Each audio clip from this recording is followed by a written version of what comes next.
नमस्कार दोस्तों, आज रेसिडेंट प्रपोर्शन के नेक्स्ट पार्ट में मिसलेनियस टाइप्स के क्वेश्चन डिस्कस करेंगे जो कि एग्जाम में बार बार पूछे जाते हैं। मैं उसका आपको बेसिक कंसेप्ट व ट्रिकी अप्रोच दोनों बताऊंगी जिसकी हेल्प से हम उसको एग्जाम में कम से कम समय में कर सकते हैं। देखते हैं पहला प्रश्न। ठीक है, 3 कक्षाओं में छात्रों की संख्या का अनुपात 2:3:5 है। प्रत्येक कक्षा में 20 छात्रों की वृद्धि होने पर अनुपात 4:5:7 हो जाता है। तदनुसार इस वृद्धि से पहले छात्रों की कुल संख्या कितनी थी? तो देखिए हमें क्या दिया हुआ है। स्टार्टिंग में अनुपात दिया हुआ है, क्लास में कितना दिया हुआ है 2:3:5। 3 क्लास का अनुपात कितना दिया हुआ है 2:3:5। इसके बाद में कहा गया कि यदि प्रत्येक क्लास में 20 छात्र हम बढ़ा दें, कितने छात्र बढ़ा दें 20 छात्र बढ़ा दें। यदि प्रत्येक क्लास में 20 छात्र बढ़ा दें तो अनुपात कितना हो जाता है 4:5:7 हो जाता है। तो आपसे क्या पूछा गया कि स्टार्टिंग में छात्रों की कुल संख्या कितनी थी? तो हम देखते हैं इस प्रश्न को। छात्रों का संख्या कितनी बढ़ाई 20, लेकिन अनुपात में 2 से कितना हुआ अनुपात 4। ये पहली क्लास, ये दूसरी क्लास, ये तीसरी क्लास। पहली क्लास में पहले अनुपात 2 था, फिर कितना हो गया 4। तो अनुपात पे कितने की वृद्धि हुई +2 की। दूसरी क्लास में 3 से 5, तो अनुपात पे कितना बढ़ा 2।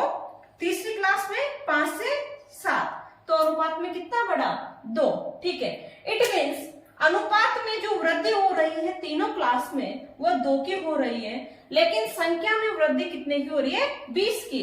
तो मैं कह सकती हूं कि 2 अनुपात किसके बराबर है 20 के बराबर। तो 1 अनुपात किसके बराबर हो जाएगा 20/2, इट मीन्स 10। ठीक है, आपसे क्या पूछा गया? हमसे पूछा गया है कि वृद्धि से पहले, तो वृद्धि से पहले क्या था अनुपात, ये वृद्धि से पहले कुल संख्या कितनी थी? तो वृद्धि से पहले हम अनुपात देखेंगे कितना है वृद्धि से पहले अनुपात 2:3:5। तो कितना हो गया ये 5, 3, 8 + 10 कितना हो गया 10 अनुपात। ठीक है, 1 अनुपात का मान कितना है 10, तो 10 अनुपात का मान कितना हो जाएगा 10 × 10 कितना हो गया 100। तो वृद्धि से पहले छात्रों की कुल संख्या कितनी थी 100। तो देखिए कंसेप्ट के हिसाब से हम इस क्वेश्चन को कितना जल्दी कर सकते थे। आपको यदि एक बार एक कंसेप्ट समझ में आ गया तो क्वेश्चन को देख के सीधा कर सकते थे। आप देखिए कैसे, आपने यहाँ पे देखा 2, 3, 5, यहाँ पे वृद्धि के बाद अनुपात कितना हो रहा है 4, 5, 7। सीधा हम देख सकते हैं 2 से कितना हो रहा है 4, 3 से 5, 5 से 7, तो अनुपात में कितना बढ़ रहा है 2, और वैसे संख्या कितनी बढ़ रही है 20। तो माइंड में कैलकुलेशन कर सकते हैं कि 2 अनुपात कितने के बराबर 20, तो 1 अनुपात कितने के बराबर 10 के बराबर वृद्धि से पहले स्टार्टिंग में। अब आप लिख सकते हो यहाँ पे छोटा सा कि 1 अनुपात किसके बराबर आया 10 के बराबर। आपसे क्या पूछा गया स्टार्टिंग में, तो स्टार्टिंग में अनुपात कितना था 2, 3, 5, 5, 5, 10। 1 अनुपात का मान 10 है, तो 10 अनुपात का मान कितना हो जाएगा 10 × 10 100। सीधा आंसर टिक कर सकते हैं बिना पेन उठाए।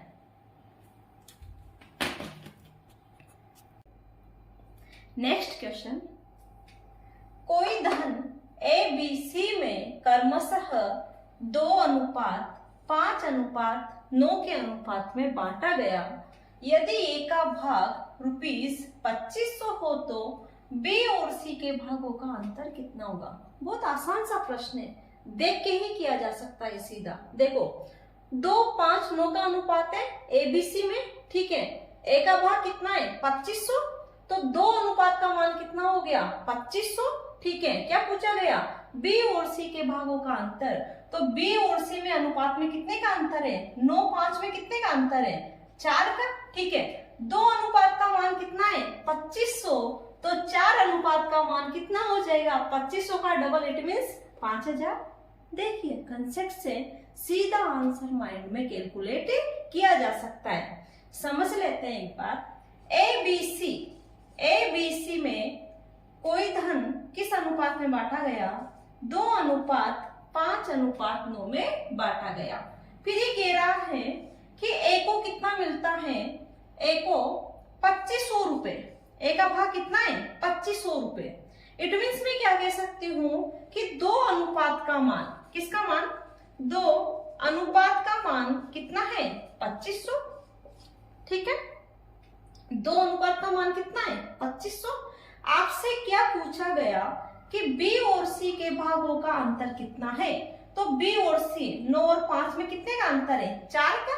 तो सीधा देखो 2 अनुपात का मान कितना? 2500। तो 4 अनुपात का मान कितना होगा? इसका जस्ट क्या कर देंगे आप? डबल। इधर भी क्या हो रहा है? डबल। तो इधर भी क्या कर दो? डबल। तो कितना हो जाएगा?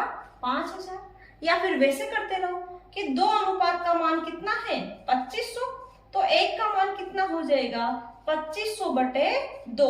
तो 4 अनुपात का मान कितना हो जाएगा? इसको कर लो, 2500/2 कितना आया? 1250। तो 4 अनुपात का मान 1250 गुणा 4 कितना हो जाएगा? 5000। देखो थोड़ा सा तो माइंड यूज करना पड़ेगा, अदरवाइज फिर आप फालतू की कैलकुलेशन करते रहेंगे। सीधा पता लग रहा है 2 अनुपात का मान 2500, तो 4 का निकालना है। 2 का डबल कर रहे हैं 4 के लिए, तो उधर भी 2 का क्या कर दीजिए? डबल। सीधा आंसर टिक करिए। नेक्स्ट क्वेश्चन देखते हैं। एक स्कूल में लड़कों और लड़कियों का अनुपात 3:2 है। यदि 6 लड़कियां और आ जाए तो अनुपात 6:5 हो जाता है। स्कूल में लड़कों की संख्या कितनी है? तो देखिए क्वेश्चन में क्या दिया हुआ है? लड़कों और लड़कियों का अनुपात दिया हुआ है। बॉयज एंड गर्ल्स का अनुपात कितना दिया हुआ है? 3:2। ठीक है, यदि 6 लड़कियां और आ जाए, क्वेश्चन आपसे क्या कह रहा है कि जो लड़कियां हैं वो कितनी और आ जाए? 6। तो अनुपात कितना हो जाता है? 6:5 हो जाता है। ठीक है, एक बार और देखिए। बॉयज एंड गर्ल्स, लड़कों और लड़कियों का अनुपात 3:2 दिया हुआ है। फिर हमसे कहा गया कि 6 लड़कियां और आ जाए। ठीक है, तो अनुपात कितना हो जाता है? 6:5 हो जाता है। आपसे क्या पूछा गया? स्कूल में लड़कों की संख्या कितनी है? अब देखो बहुत आसान सा प्रश्न है, बहुत तरीके से करेगा, कॉन्सेप्ट को समझिएगा पहले। ठीक है, क्या बढ़ा रहा है यहाँ पे? लड़कियों की संख्या बढ़ा रहा है। ठीक है, तो हम देखेंगे कि जो अनुपात है, यहाँ पे लड़कों का अनुपात कितना है? 3। यहाँ पे लड़कों का अनुपात कितना है? 6।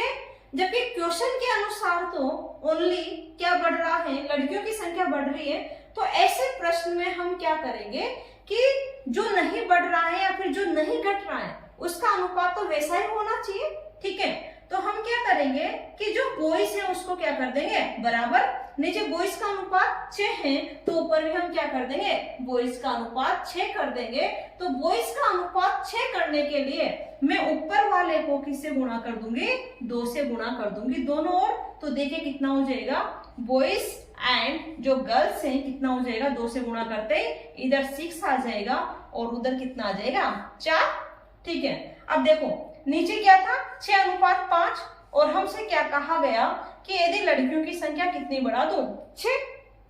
उन लड़कियों की संख्या बढ़ रही है, इट मीन्स बॉयज का अनुपात तो क्या होना चाहिए? वही होना चाहिए। तो आ गया बॉयज का अनुपात 6:6। अनुपात में कितना बढ़ रहा है? गर्ल्स का 4 से 5 हो रहा है, तो अनुपात में कितना बढ़ रहा है? 1। और संख्या में कितना बढ़ रहा है? 6। तो 1 अनुपात, देखो अनुपात में कितना बढ़ रहा है? 1। तो 1 अनुपात किसके बराबर आ गया? 6 के बराबर। ठीक है, आपसे क्या पूछा गया? बॉयज की संख्या पूछी गई, तो बॉयज कितने हैं? 6। ठीक है, 1 अनुपात 6 के बराबर, तो 6 अनुपात किसके बराबर हो जाएंगे? 6 गुणा 6 और आंसर कितना आ जाएगा? 36।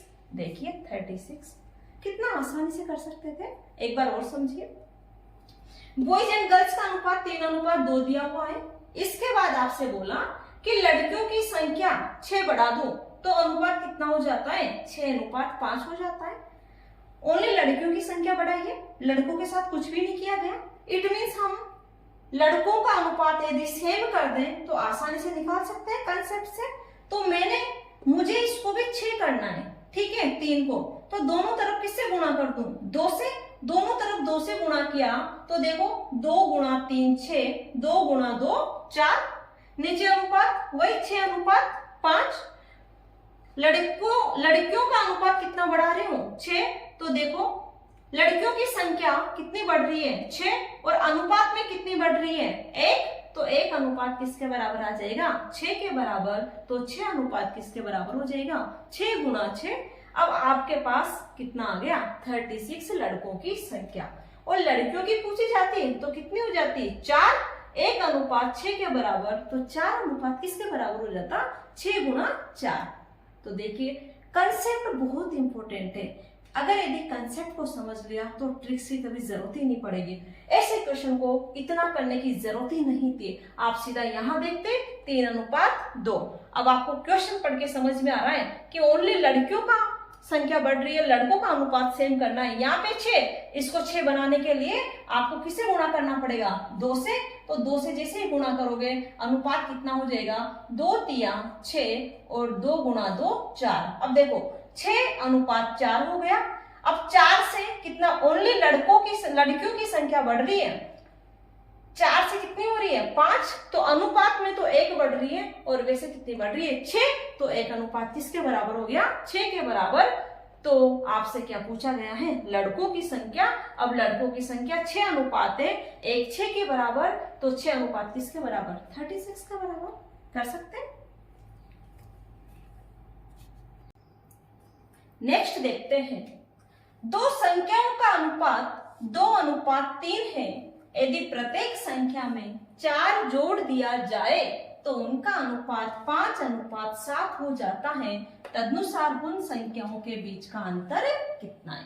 बहुत प्यारा प्रश्न है, इसका कंसेप्ट देखते हैं। दो संख्याओं का अनुपात, देखो संख्याओं का अनुपात कितना दिया हुआ है 2 अनुपात 3।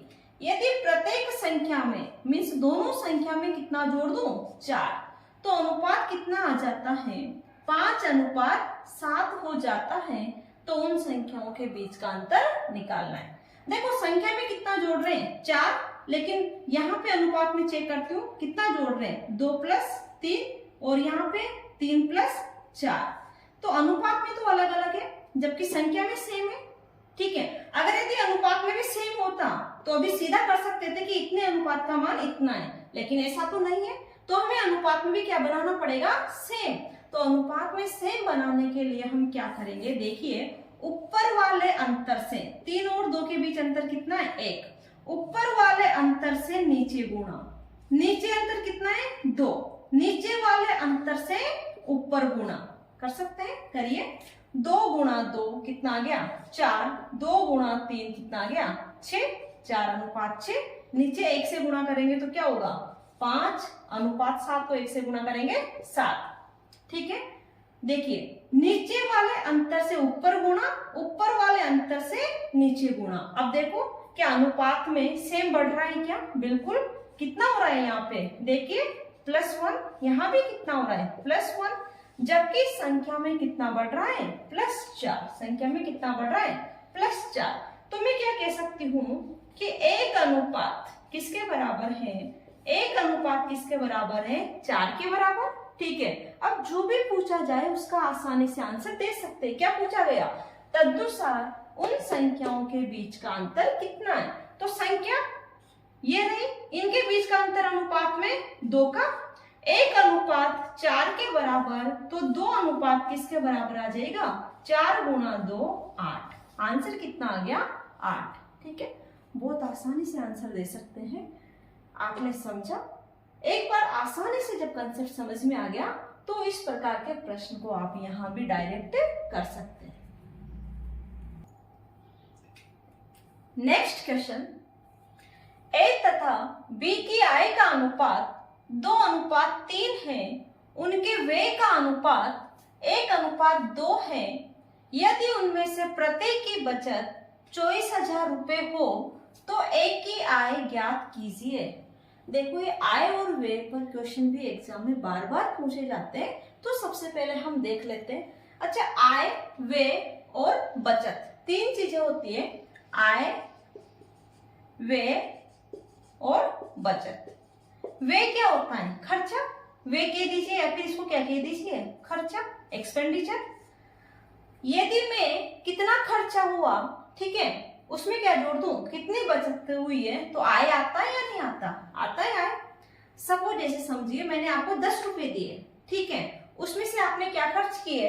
5 रुपए खर्च कर दिए और 5 की क्या कर ली? बचत। तो 5 + 5 कितना हो जाएगा? 10, और 10 रुपए हमारी क्या थी? आय। क्वेश्चन देखते हैं, ए तथा बी की आय का अनुपात। ये देखिए ए और ये बी, इनकी आय का अनुपात, इनकी आय का अनुपात कितना है? 2:3। आगे बोला उनके व्यय का अनुपात, इनके किसका अनुपात? व्यय का अनुपात, या फिर इसको क्या कह दीजिए? इनके खर्चे का अनुपात कितना है? 1:2 है। यदि उनमें से प्रत्येक की बचत, क्या कह रहा है? बचत, ठीक है, बचत कितनी बता रखी है? 24,000 रुपए। बचत कितनी दी हुई है? 24,000 रुपए दी हुई है। तो ए की आय ज्ञात कीजिए। किसकी आय निकालनी है? ए की आय, ठीक है। आय का अनुपात, व्यय का अनुपात। अच्छा, आय में से खर्चा घटा दूं तो बचत आ जाएगा, यही होता है। आय में से यदि खर्चा घटा दूं, मैंने आपको 20 रुपए दिए, उसमें से आपने 5 रुपए खर्च कर दिए, तो कितने बचे? 15 रुपए। तो आय में से खर्चा घटा दो तो बचत आता है। तो देखिए यहाँ पे अनुपात में बचत कितने की? 1 की। यहाँ भी अनुपात में बचत कितने की? 1 की। अनुपात में बचत कितने की है? 1 की। जबकि वैसे बचत कितने की दे रखी है? 24,000 रुपए की। तो मैं कह सकती हूँ क्या? 1:, क्या 1:, किसके बराबर? 24,000 रुपए के बराबर है, ठीक है। चलिए देखते हैं क्या पूछा। ए की आय ज्ञात कीजिए। तो ए की आय अनुपात में कितनी है? 2। तो 1:24,000 के बराबर है, तो 2 कितने के बराबर होगा? 24,000 गुणा 2 कितना आ जाएगा? 48,000। देखो बहुत आसान था, 48,000 कर सकते हैं। बहुत प्यारा प्रश्न है, बहुत सिंपल है। आय और व्यय दिया हुआ है, ठीक है। बचत देखी हमने, अनुपात में 1:1 की बचत हो रही है और वैसे बचत 24,000 की हो रही है। तो 1:, किसके बराबर आ गया? 24,000 के बराबर। हमसे किसकी आय पूछी थी? ए की आय पूछी थी। तो ए की आय अनुपात में 2 है, तो 2 का मान कितना आ जाएगा? 24,000 गुणा 2। नेक्स्ट क्वेश्चन आप लोगों के लिए, यदि आपको कंसेप्ट समझ में आए हो तो इस क्वेश्चन का आंसर कमेंट सेशन में देके जरूर बताएं। थैंक यू दोस्तों आज के सेशन के लिए। यदि आपको सेशन समझ आया हो और पसंद आया हो तो ज्यादा से ज्यादा लोगों के साथ शेयर करें ताकि मैक्सिमम लोगों को इसका बेनिफिट मिल सके। Thank you.